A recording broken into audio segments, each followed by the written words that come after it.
Hey everybody, this is Larry again. There is some information that I have shared with people for many, many years. And not long ago, someone said to me, you need to do a video one day on that because it was helpful to me. It probably would be helpful to other people.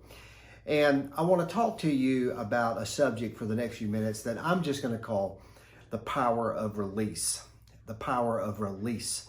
Now, it's an interesting topic, but it's got some biblical roots in it. Number one, if you go back to the book of Deuteronomy, I think chapter 15, the Bible tells us about that historical practice that the Jews had of every 7 years, they would do a release of the land. It would rest, a release of all debts. They'd be canceled, slaves set free, different aspects to it. But very interesting. And we know it wasn't practiced all the time, or there's some information that maybe it wasn't practiced, but when it was practiced, when certain Jews did practice it, it was always very helpful to them, very beneficial. They would let the land just rest.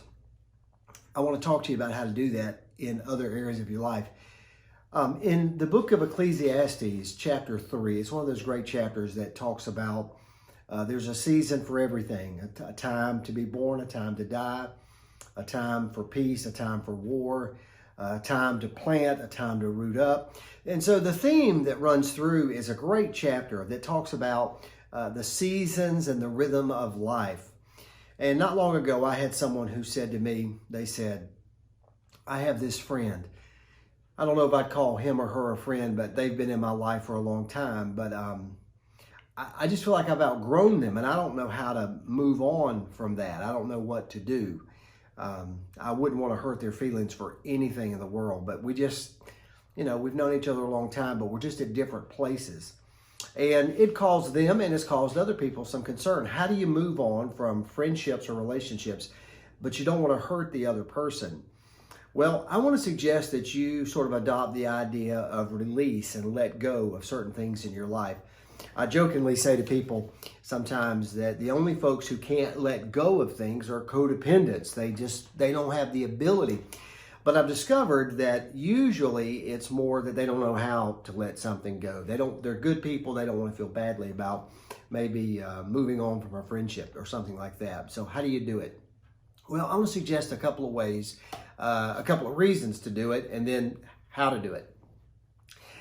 Number one, the first idea is anytime you let go of something, it's a really helpful thing for you because in reality, what it does is it eliminates any error in your life or any feelings of being not authentic, whatever it might be. But it's like it's had its time. It's a worn out relationship. It's a worn out circumstance. It's a worn out job, whatever it might be.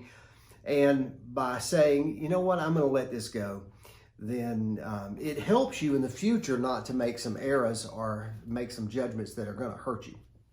Number two, this is the most powerful. Anytime you release something or let something go or move on to something, you create a vacuum, so to speak, you move something out, then it always leaves room for something else.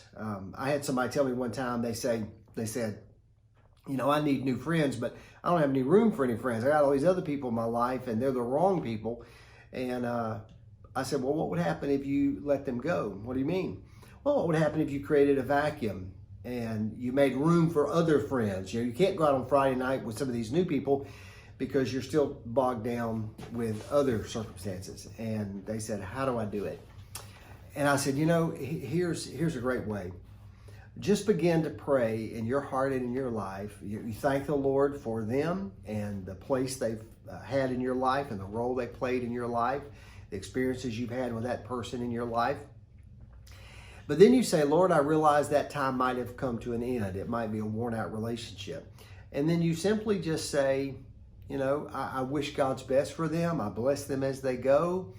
And you'll be amazed at how all of a sudden they will develop other interests. They'll stop calling you as much and they'll just move on.